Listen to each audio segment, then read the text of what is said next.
He came back for us. But I had already moved on. Welcome to Heritage Stories, where we share true-to-life stories that inspire faith, strength, and hope.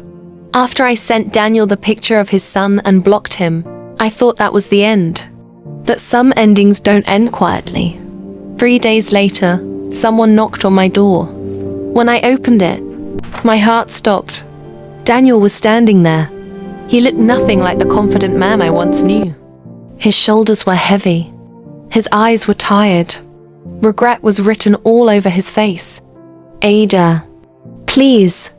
Just 5 minutes. I should have shut the door.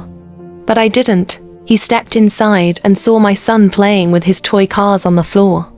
The resemblance was undeniable. Same eyes. Same smile. Daniel's hands began to shake. Is he mine? He whispered. I didn't answer immediately. I just looked at him. The man who broke me. The man who chose my best friend over me. Yes, I finally said. He's yours. Daniel dropped into a chair and covered his face.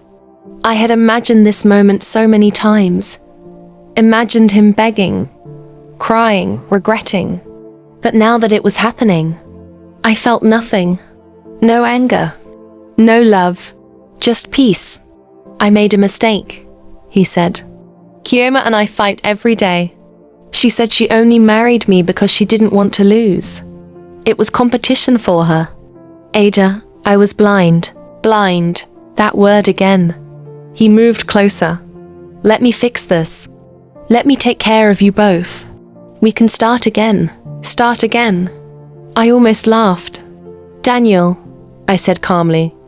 When I was pregnant and alone, where were you? When I couldn't sleep because I was crying, where were you?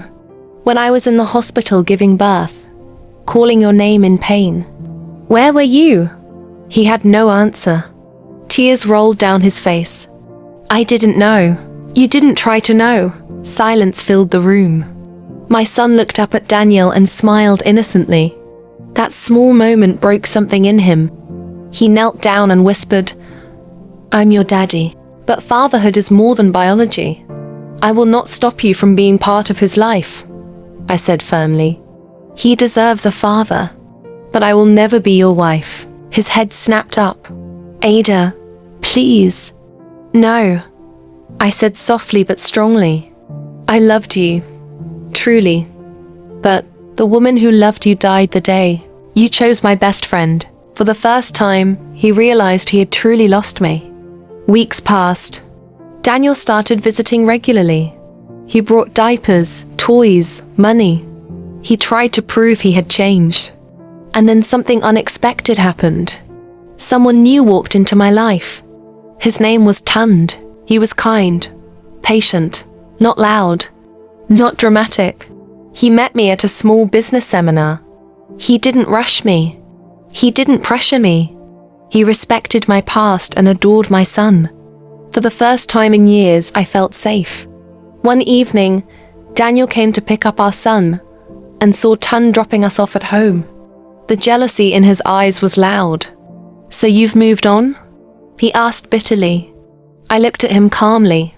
You taught me how. Months later, Tund proposed. Not just to me, but to my son too. He knelt down and said, Can I be the man who protects you both? And this time, when I said yes, it wasn't out of desperation. It was out of peace.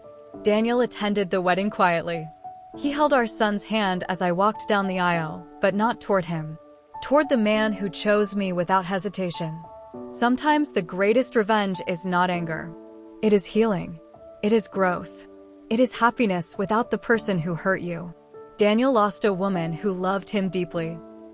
But I gained a man who valued me completely. And that is the difference.